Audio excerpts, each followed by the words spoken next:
Johnny Carson took the handwritten note mid-monologue, read it for 2 seconds, and then he couldn't speak another word. The entire studio froze because no one had ever seen him go silent like that. It was March 1977. The Tonight Show starring Johnny Carson. Studio 6B in Burbank. Tuesday night. Another packed house. Another monologue hitting all the right notes. Johnny was 3 minutes into his opening. A joke about President Carter, something about the economy, the audience laughing exactly when they were supposed to. Everything was perfect. Everything was routine. Everything was exactly what 17 million Americans tuned in to see at 11:30 p.m. Then a studio assistant appeared at the edge of the stage. Young guy. Maybe 22. Wearing the standard NBC page uniform. He approached Johnny's desk cautiously, the way you approach someone during a live broadcast when you know you're not supposed to be there. Johnny noticed him mid-punchline. His eyes flicked to the assistant, then back to the audience, his timing perfect even with the interruption. He finished the joke. The audience laughed. Ed McMahon gave his trademark chuckle from his chair beside the desk. The assistant reached Johnny and leaned in, whispering something. Johnny's smile faded slightly. He nodded. The assistant handed him a small piece of paper, folded once, the kind of note you'd pass in a classroom, and quickly retreated backstage. Johnny held the note in his hand, looking at it for a moment. The audience waited, expecting another joke, maybe some improvised bit about interruptions. Johnny was the master of turning unexpected moments into comedy gold. He unfolded the paper. His eyes scanned the handwritten words.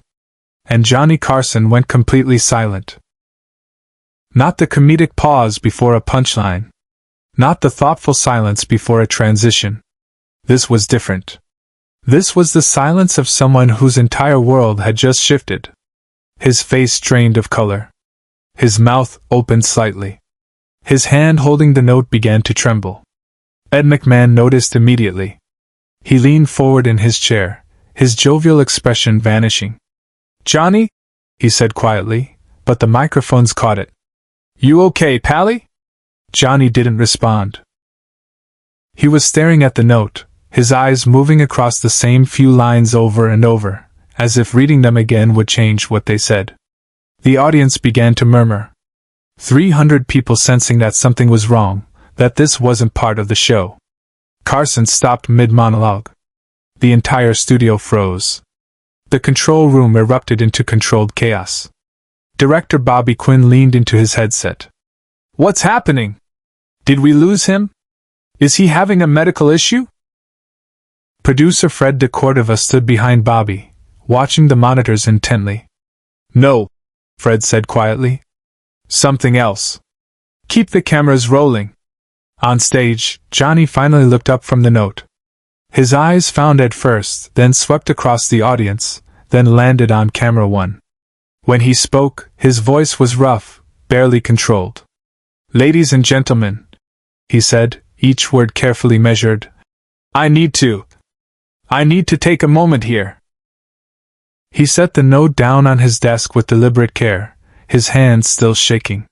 He looked at it for another few seconds, then back at the audience. "I just received a message," Johnny continued, his famous composure completely gone, replaced by something raw and unguarded. "And I need you to understand what it means. Because what I'm about to tell you, I've never spoken about this. Not in 17 years of hosting this show. Not in 30 years of broadcasting." The studio was absolutely silent. Every person in the audience leaning forward. The band motionless on their platform. Even the cameramen seemed to be holding their breath. "My son," Johnny said, and his voice cracked on the word. "My son Richard. Ricky. He's been in the hospital." Ed McMahon's face went pale. The audience gasped softly, that collective intake of breath that happens when people realize they're about to witness something they're not prepared for. Johnny picked up the note again, holding it like it might disintegrate. "This note is from my ex-wife, Jody, Ricky's mother. She's at the hospital right now. And she wanted me to know." He stopped, fighting for control. She wanted me to know that Ricky, that our son. He couldn't finish. The note fell from his fingers onto the desk. To understand what happened next, you need to understand what Johnny Carson had kept hidden from America for the past 6 months. Richard Walcott Carson. Ricky was Johnny's eldest son from his first marriage to Jody Walcott. Born in 1950, Ricky had grown up in the shadow of his father's escalating fame. By the time Johnny took over The Tonight Show in 1962, Ricky was 12 years old, watching his father become a household name, while their own relationship grew increasingly distant. The divorce in 1963 had been painful. Bitter. Johnny threw himself into work, hosting the show 5 nights a week, building an empire of comedy and celebrity. Ricky stayed with his mother in California, seeing his famous father mostly on television, like the rest of America. By 1976, Ricky was 26. He'd struggled to find his place in the world, tried college, dropped out, worked odd jobs, drifted between apartments and relationships and half-formed plans. He wasn't addicted to drugs. He wasn't in trouble with the law. He was just lost. The kind of loss that happens to some people when they can't figure out who they are separate from who their parents are. In September 1976, Ricky started feeling tired all the time. Exhausted in a way that sleep couldn't fix. He ignored it for weeks. Then months. Finally, at his mother's insistence, he saw a doctor. The diagnosis came in November: acute lymphoblastic leukemia. Aggressive. Advanced. The kind of cancer that required immediate, intensive treatment. Jody called Johnny. They hadn't spoken in years, not since the divorce lawyers had finalized everything. But she called him that November evening and told him their son was dying. Johnny flew to the hospital that night. Saw Ricky in a bed surrounded by machines and tubes and the brutal apparatus of modern medicine trying to fight a battle it was losing. Ricky looked small in that bed. Young. Nothing like the distant, troubled adult Johnny had last seen at an awkward Christmas dinner 3 years earlier.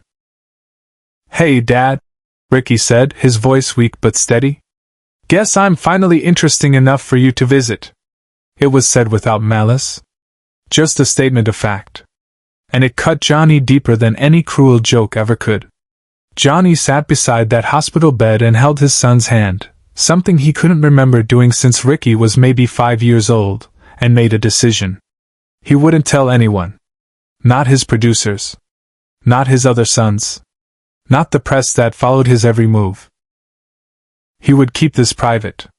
Ricky deserved that much. One thing in his life that wasn't overshadowed by Johnny Carson, the public figure. For 6 months, Johnny maintained the impossible balance. 5 nights a week, he hosted The Tonight Show, making America laugh, interviewing celebrities, pretending his life was the glamorous whirlwind it appeared to be. And during the days, whenever he could, he went to the hospital. He sat with Ricky through chemotherapy sessions. He read to him when Ricky was too weak to hold a book. He told him stories about growing up in Nebraska, before fame, when life was simpler. Subscribe and leave a comment, because the most powerful part of this story is still ahead. They talked about things they'd never discussed. The divorce. The distance. The resentment Ricky had carried. The guilt Johnny had buried under layers of work and celebrity and deliberate distraction. "I needed you," Ricky said one afternoon in February, his voice hoarse from medication. "When I was 14. 15. I needed my dad and you were on television making everyone else's parents laugh." "I know," Johnny said. It was all he could say. "I know. I'm sorry. Why didn't you just quit?" Ricky asked. "Why was the show more important than us?" Johnny had no answer. Or rather, he had 100 answers, about ambition and obligation and the seductive drug of applause. But none of them seemed sufficient when spoken aloud in a hospital room to his dying son. In March, the doctors told Jody the cancer was winning. Weeks, they said. Maybe a month. They were doing everything they could, but sometimes everything isn't enough. Jody wanted to tell Johnny in person, but he was taping that night. She knew he'd be at the studio. So she did the only thing she could think of.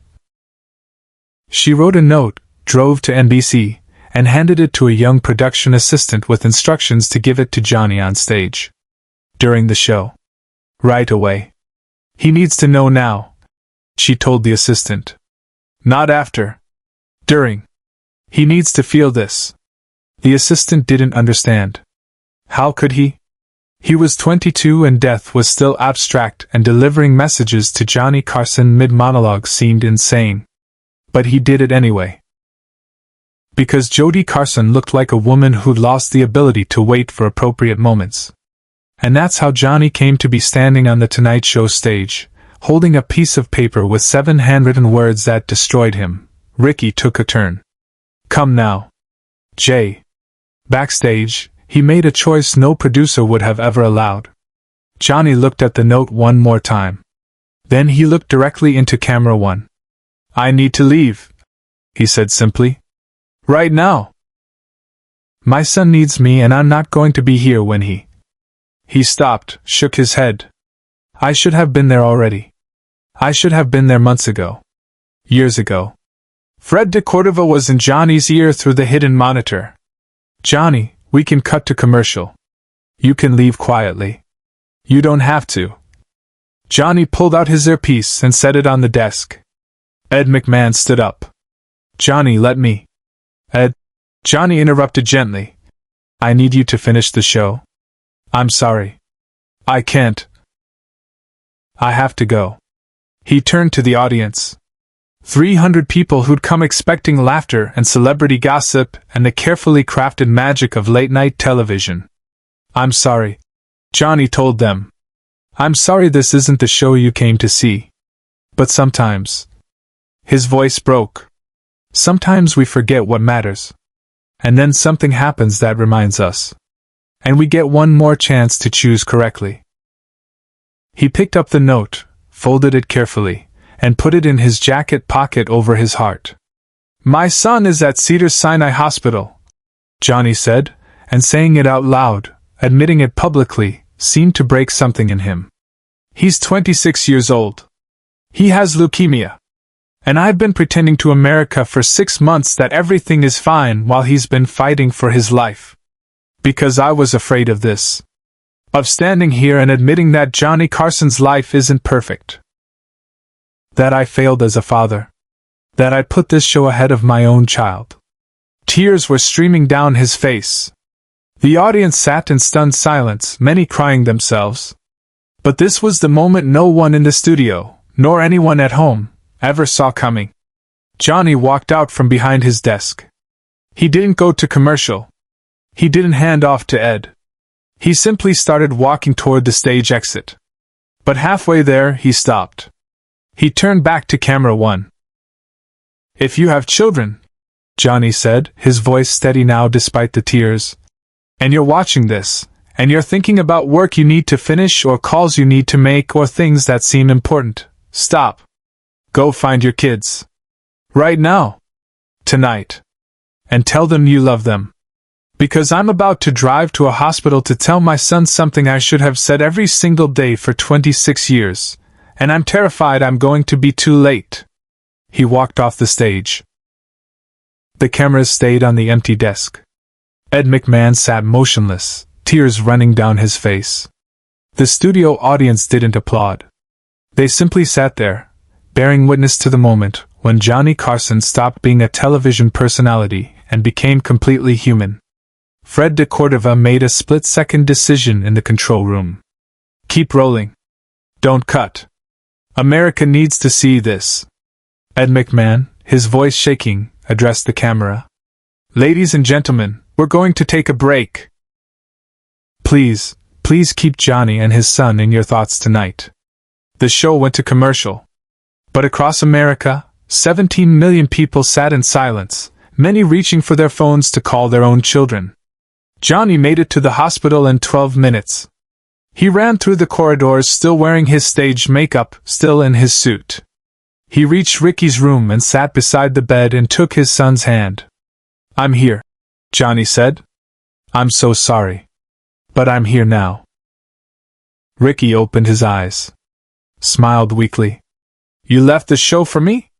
I should have left it 20 years ago for you. Share and subscribe. Make sure this story is never forgotten. Ricky Carson died 4 days later with his father holding his hand. Johnny didn't return to The Tonight Show for 3 weeks. When he came back, he was different. Quieter. More real. The handwritten note stayed in Johnny's desk drawer until his final show in 1992. In his last episode, he mentioned Ricky for the first and only time on air.